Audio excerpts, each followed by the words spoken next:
وقل جاء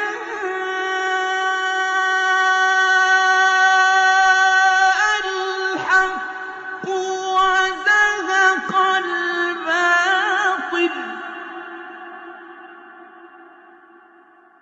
إن الباطل كان زهوقا.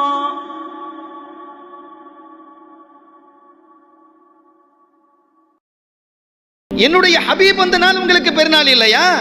அவர்கள் பிறந்த மாதம் உங்களுக்கு பெருநாள் இல்லையா? அவர்களை நீங்க கொண்டாடுங்க. நான் சொல்றான் ஃபுல் யஃப்ரஹு, சூரத்து யூனுஸ்ல அல்லாஹ் சொல்றான் கொண்டாடுங்கள் என்று அல்லாஹ் சொல்கிறான். நான் கொண்டாட மாட்டேன், அதெல்லாம் பிதாத் என்று சொல்ல இறைவன் கூறுகிறான் குல் பி ஃபضலில்லாஹி வ பி ரஹ்மத்திஹி. நபிகள் நாயகம் ஸல்லல்லாஹு அலைஹி வஸல்லம் அவர்களே, மக்களுக்கு கூறுங்கள் இறைவனுடைய அருளும் அவனுடைய அருட்கொடையும் அவர்களுக்கு கிடைத்திருக்கிறது. ஃபபி தாலிக ஃபல்யஃப்ரஹு, அவர்களுக்கு கிடைத்திருக்கிற அந்த ரஹமத்தை எண்ணி பார்த்து தங்களுடைய மகிழ்ச்சியை வெளிப்படுத்தட்டும். இந்த வசனம் இப்படி சொல்லுது. அந்த ரஹமத் என்ன அப்படின்ற குர்ஆனை நம்ம தேடி பார்த்தா இன்னொரு வசனம் விடை தருகிறது. வமா அர்சல்னாக இல்லா ரஹ்மத்தல் லில் ஆலமீன். நபிகள் நாயகம் ஸல்லல்லாஹு அலைஹி வஸல்லம் அவர்களே, உங்களை நாம் அகிலத்திற்கெல்லாம் அருட்கொடையாக அனுப்பி வைத்தோம். ஒரு வசனம் கூறுகிறது ரஹமத்து அருட்கொடை கிடைத்திருக்கிறது, அதை எண்ணி பார்த்து மகிழ்ச்சியை வெளிப்படுத்த வேண்டும். இன்னொரு வசனம் கூறுகிறது அந்த ரஹமத் அருட்கொடை நபிகள் நாயகம் ஸல்லல்லாஹு அலைஹி வஸல்லம் அவர்கள்தான் என்று. நமக்கு ரஹமத்தாக கிடைத்திருக்கிற நபிகள் நாயகம் ஸல்லல்லாஹு அலைஹி வஸல்லம் அவர்களை எண்ணி பார்த்து மகிழ்ச்சியை வெளிப்படுத்த வேண்டும் என்பதால் தான் இந்த விழாவை நாம் கொண்டாடி கொண்டிருக்கிறோம். அஸ்ஸலாமு அலைக்கும் வரஹ்மத்துல்லாஹி வபரகாத்துஹு. பிஸ்மில்லாஹ் வல்ஹம்துலில்லாஹ் வஸ்ஸலாத்து வஸ்ஸலாமு அலா ரசூலில்லாஹ். கண்ணியத்திற்கும் பெருமதிப்பிற்கும் உரிய அல்லாஹ்வினுடைய நல்லடியார்களே, அல்லாஹு தஆலா நமக்கும் நம் குடும்பத்தார்களுக்கும் ஈருலக வெற்றியை தந்து அருள் புரிவானாக. ஆமீன். சூரா யூனுஸினுடைய 58வது வசனமாகிய குல் பி ஃபضலில்லாஹி வ பி ரஹ்மத்திஹி ஃபபிதாலிக ஃபல்யஃப்ரஹு, இந்த வசனம் மீளாது கொண்டாடுவதற்கு ஆதாரமாகுமா? இதன் மூலயமாக இதை கொண்டு நாம் மீளாது கொண்டாடலாமா? மீளாது என்பது நம்முடைய மார்க்கம் அதை அங்கீகரித்திருக்கின்றதா? இதற்கு விளக்கம் அளியுங்கள் உஸ்தாத். பாரக்கல்லாஹு ஃபீக்கும். அல்ஹம்துலில்லாஹ் வஸ்ஸலாத்து வஸ்ஸலாமு அலா ரசூலில்லாஹி வ அலா ஆலிஹி வ அஸ்ஹாபிஹி அஜ்மஈன். கணிதத்திற்குரிய சகோதர சகோதரிகளே, சூரா யூனுஸுடைய 58வது வசனம் குல் பி ஃபضலில்லாஹி வ பி ரஹ்மத்திஹி ஃபபிதாலிக ஃபல்யஃப்ரஹு என்ற இந்த வசனத்தை தான் அதிகமான ஆலிம்கள் மீலாது கொண்டாடுவது மார்க்கத்தில் உள்ள ஒரு விஷயம் என்பதற்கு இந்த ஆயத்தை ஆதாரமாக முன்வைக்கிறார்கள். இந்த ஆயத்திற்கு என்ன பொருள்? இந்த ஆயத்திற்கு உலமாக்கள் இப்னு கஸீரில் ஆரம்பித்து முஃபஸ்ஸிர்கள் என்ன விளக்கம் அளித்துள்ளார்கள், சஹாபாக்கள் என்ன விளக்கம் அளித்துள்ளார்கள் என்பதை சற்று பார்ப்போம். குல் பி ஃபضலில்லாஹி, ஃபضல் என்றால் அல்லாஹ்வுடைய அருட்கொடை, வபி ரஹ்மத்திஹி அல்லாஹ்வுடைய ரஹ்மத் கருணை. இந்த அல்லாஹ்வுடைய ஃபضலை கொண்டும் அருட்கொடையை கொண்டும், வபி ரஹ்மத்திஹி அல்லாஹ்வுடைய ரஹ்மத்தை கருணையை கொண்டும் அருளை கொண்டும், ஃபபிதாலிக ஃபல்யஃப்ரஹு இதை கொண்டு அவர்கள் மகிழ்ச்சி அடையட்டும். ஃபல்யஃப்ரஹு என்றால் மகிழ்ச்சி அடையட்டும், சந்தோஷம் அடையட்டும் என்பதை இந்த வசனத்துடைய ஒரு தமிழ் மொழிபெயர்ப்பு. இந்த வசனம் மீலாது கொண்டாடுவதற்கு ஆதாரமாகுமா? ரசூலுல்லாஹி ஸல்லல்லாஹு அலைஹி வஸல்லம் அவர்களுக்கு தான் இந்த வசனம் இறக்கி அருளப்பட்டது. இந்த வசனத்தை நபி அவர்கள் எத்தி வைக்கக்கூடிய முதல் தலைமுறை சஹாபாக்கள், நபி தோழர்கள். முதல் 3 நூற்றாண்டுகளில் இந்த வசனத்தை எப்படி இந்த வசனத்தை புரிந்து கொண்டார்கள், எப்படி இதை அமல்படுத்தினார்கள்? இந்த மீலாது மார்க்கத்தில் உள்ள ஒரு விஷயம் என்று சொல்லக்கூடிய நபர்கள் இந்த வசனத்தை தான் ரஹமத்தை கொண்டு மகிழ்ச்சி அடையுங்கள், ரஹமத் என்பது முஹம்மது நபி ஸல்லல்லாஹு அலைஹி வஸல்லம் என்ற விளக்கத்தை சொல்லி ரஹமத்தை கொண்டு மகிழ்ச்சி அடைய வேண்டும். எனவே நபி அவர்கள் பிறந்த நாள், பிறந்த மாதம் ரபியுல் அவ்வலில் நாம் நமது மகிழ்ச்சியை இது போன்று பெருநாளாக கொண்டாடி வெளிப்படுத்த வேண்டும் என்று கூறுகிறார்கள். ஆனால் இந்த ரஹமத்திற்கு என்னென்ன தஃப்சீர்கள் எல்லாம் வந்துள்ளது என்பதை நாம் சற்று ஆராய வேண்டும். தஃப்சீர் இப்னு கஸீரை எடுத்துக்கொள்ளலாம், தஃப்சீர் தபரி, தஃப்சீர் அல் ஜலாலைன், தஃப்சீருல் ராசி, தஃப்சீருல் குர்துபி, தஃப்சீருல் பகவி. இந்த தஃப்சீர்களில் எல்லாம் ஃபதுல் ரஹ்மத் என்பதற்கு பெரும்பாலான முஃபஸ்ஸிர்கள், பெரும்பாலான சஹாபாக்கள் கூறுவது ஃபதுல் என்றால் இஸ்லாம் என்றும் ரஹ்மத் என்றால் குர்ஆன் என்றும். இதுதான் ரஹ்மத்துக்கு பெரும்பாலான முஃபஸ்ஸிர்கள் அளிக்கக்கூடிய விளக்கம். ரஹ்மத் என்றால் குர்ஆன் என்று கூறுகிறார்கள். இப்போ நம்ம சொன்ன இந்த தஃப்சீர்கள் எல்லாம் நீங்க அதை பார்க்கலாம். இந்த வசனத்துடைய சியாக், அதாவது இந்த வசனத்திற்குள்ளே இந்த வசனத்தின் முந்தைய வசனங்களை நீங்கள் பார்த்தால் அது தெளிவாக தெரியும். இதற்கு முந்தைய வசனத்தில் அல்லாஹ் கூறுகின்றான், யா அய்யுஹன் நாஸ் قد جاءتكم موعظة من ربكم وشفاء لما في الصدور وهدى ورحمة للعالمين. இப்ப இந்த வசனத்துல அல்லாஹ் குர்ஆனை பற்றி சொல்லுகிறார். இப்ப இந்த வசனத்துடைய தொடர்ச்சியாக, இந்த 57வது வசனத்துடைய தொடர்ச்சியாக தான் அடுத்த வசனத்தை அல்லாஹ் என்ன சொல்றான், அல்லாஹ்வின் ரஹ்மத்தை கொண்டு நீங்கள் மகிழ்ச்சி அடையுங்கள். இதுதான் பெரும்பாலான முஃபஸ்ஸிர்களுடைய ரஹ்மத் என்ற வார்த்தைக்கு தஃப்சீராக அவர்கள் கொடுப்பது குர்ஆன். ஆனா நபி அவர்கள் ரஹ்மத்தா இல்லையா? சந்தேகமின்றி நபி ஸல்லல்லாஹு அலைஹி வஸல்லம் அவர்கள் இந்த உம்மத்திற்கு அல்ல உலகத்திற்கே ரஹ்மத்து தான். குர்ஆனில் அல்லாஹ் சொல்கின்றான், வமா அர்சல்னாக இல்லா ரஹ்மத்தல் லில் ஆலமீன். இது துர்ருல் மன்சூர் தஃப்சீர் சுயூத்தி ரஹிமஹுல்லா, இப்னு அப்பாஸ் ரலியல்லாஹு அன்ஹுமா அவர்களுடைய தஃப்சீராக இந்த ஒரு கருத்தை பதிவு செய்கிறார்கள். ரஹ்மத் என்பது முஹம்மது நபி ஸல்லல்லாஹு அலைஹி வஸல்லம். அப்ப அதில் நமக்கு எந்த சந்தேகமும் இல்லை. ஆனா இந்த வசனத்தில் பெரும்பாலான முஃபஸ்ஸிர்கள் என்ன விளக்கம் அளித்துள்ளார்கள் என்றால், ரஹ்மத் என்றால் குர்ஆன். அதை மாற்றியும் சொல்லியுள்ளார்கள்.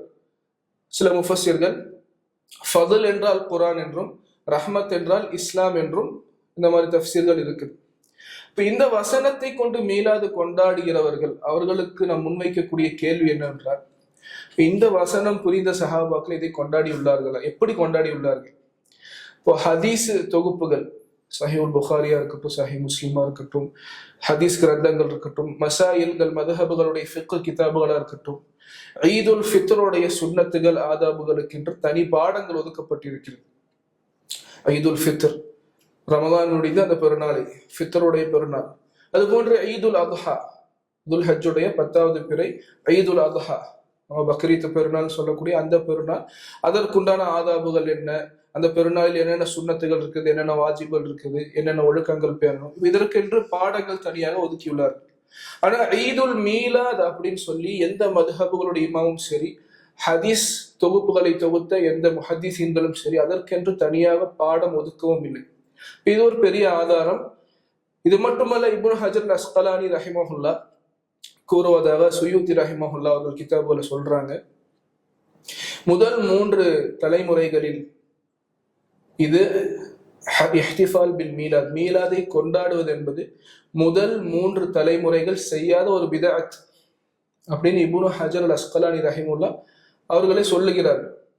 அப்ப இது பிதஅத் அப்படிங்கிறதுல எந்த ஒரு முரண்பட்ட கருத்தும் இருப்பதற்கான வாய்ப்பு இல்லை. இதை மார்க்கம்னு சொல்லி கொண்டாடுபவர்கள் கூட சஹாபாக்கள் இதை செய்யவில்லை, தாபியன்கள் இதை செய்யவில்லை, தபா தாபியன்கள் இதை செய்யவில்லை என்பதை அங்கீகரிப்பார்கள்.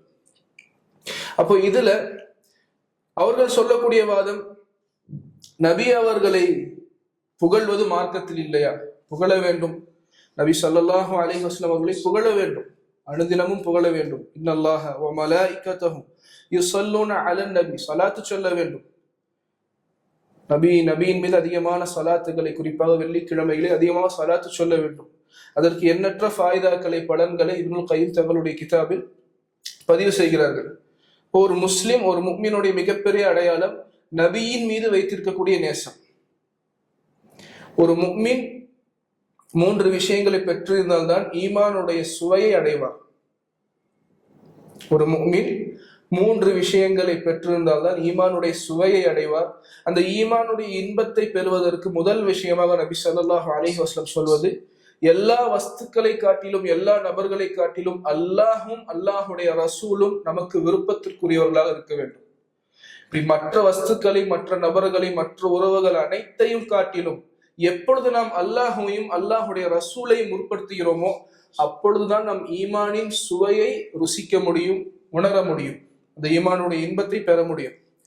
அப்போ இதை அவர்கள் தவறாக சித்தரித்து மீலாது கொண்டாடாதவர்கள், மீலாது நபி அப்படிங்கிற ஒரு பிதத்தை செய்யாதவர்கள் எல்லாம் வஹாபிகள் அப்படின்னும், அவர்கள் நபியின் மீது நேசமற்றவர்கள் அப்படின்னும், நபியை அவமதிப்பவர்கள், நபியை புகழாதவர்கள், நபியின் மீது சலாத்து சொல்லாதவர்கள் அப்படின்னு சொல்லி ஒரு அவதூறை பரப்புகிறார்கள். இது ஒரு மிகப்பெரிய அவதூறு. அப்படி பண்ணா புகாரி மீலாது கொண்டாடல, இமாம் முஸ்லிம் ரஹிமுல்லா மீலாது கொண்டாடல, 4 இமாம்கள் மீலாது கொண்டாடல. இப்போ மீலாது கொண்டாடாதவர்கள் எல்லாம் வஹாபிகள் அப்படின்னா அவர்களை வஹாபிகள் என்று சொல்ல வேண்டிய ஒரு கட்டாயம் ஏற்படும். எனவே இந்த மாபெரும் இமாம்கள், உம்மத்திற்கு வழிகாட்டிகளாக இமாம்களாக இருந்த இந்த மாபெரும் இமாம்கள், முஹத்திஸ்கள், இவர்கள் யாரும் அறிந்திருக்காத ஒரு விஷயம்தான் என்னது, பிற்காலத்துல ஃபாத்திமியாக்கள், ஷியாக்கள் ஆரம்பித்த இந்த மீலாதுன் நபி அப்படிங்கிற பிதாத். இதை ஃபாத்திமியாக்கள் தான் முதல்ல, அந்த ஷியாவுடைய கூட்டம் தான் இதை முதல்ல ஆரம்பிச்சாங்க. இதற்கும் அஹ்லு சுன்னாவினருக்கும் எந்த ஒரு சம்பந்தமும் இல்லை.